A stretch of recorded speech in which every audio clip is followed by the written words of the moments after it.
Perimenopause fatigue, the midlife shift no one prepared you for. Hi, my name's Samantha, co-founder of Magical Medicine, and if you've been feeling more tired than usual, I want to start by saying you're not alone. Perimenopause fatigue is so common, but what makes it harder is the way you start to question yourself.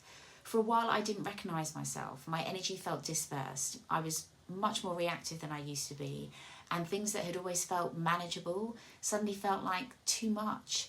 And I remember thinking, what exactly is happening here? Because no one explained it in a way that made sense. In this video, I want to offer you a different perspective and one shift that can help you feel more like yourself again. So let's get stuck in. Perimenopause fatigue isn't always about sleep. Very often it's about the nervous system. Progesterone, which starts to fluctuate and decline in perimenopause, has a calming effect in the brain. It helps buffer strength and keep cortisol more contained. But as progesterone reduces, that buffer softens and cortisol can spike more easily. So stress does take longer to settle and you feel it in your body. You might feel wired and tired at the same time, or wake up in the night with an active mind, even though your body is exhausted. So if you've been running on stress for years, like many of us have, adrenaline pressure, caffeine pushing through, that way of generating energy, it becomes so much harder to sustain that when progesterone is no longer smoothing the edges.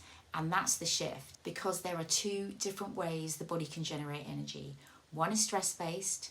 It runs on adrenaline and cortisol, stress hormones that keep you alert when you need to push through, but they do not support you long term. The other source of energy is reserve-based energy, and it's built on nourishment, recovery, and rhythm. And it doesn't spike, it builds. So two women can have similar hormone patterns in perimenopause, but one is primarily living on adrenaline energy and the other has deeper reserves. Their experience can feel very different.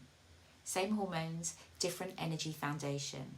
And that's why some women feel overwhelmed and exhausted while others seem to just breeze through. It isn't luck, it's regulation and reserve. So in Ayurveda, we talk about Ojas, and Ojas is your deep vitality reserve. So it's not motivation, it's not willpower, it's the underlying strength that supports everything else.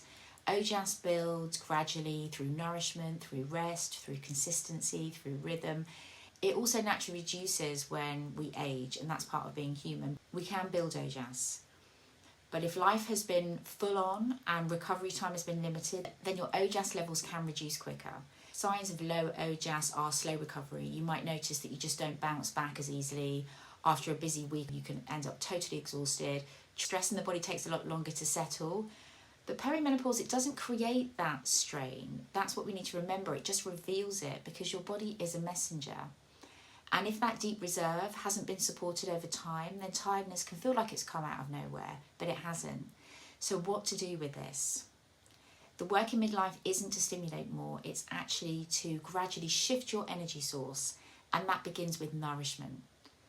Nourishment on all levels, protein and healthy fats instead of caffeine alone, regular meal times that stabilise blood sugar, warm grounding foods that signal safety to the nervous system.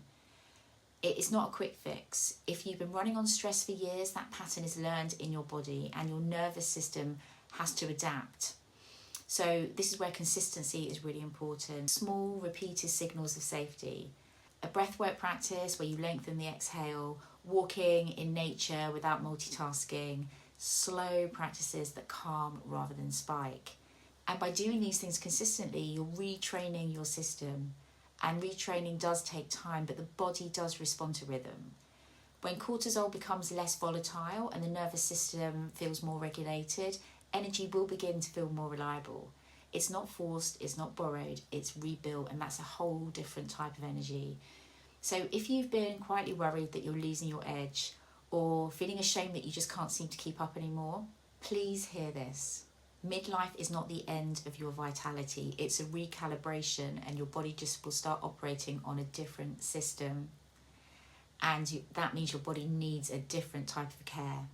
At Magical Medicine, this is the work of Embodied Longevity, and this is our conscious approach to aging. It's grounded in the understanding that how we age and how we feel is shaped by our energy, by our stress patterns, by our environment, and by the way that we relate to our bodies over time.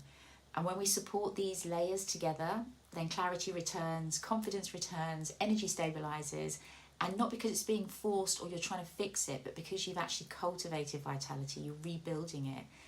If this resonates, I'd love you to join us inside Joyfully Wiser. It's our free community of women navigating midlife together. You don't have to work this out on your own.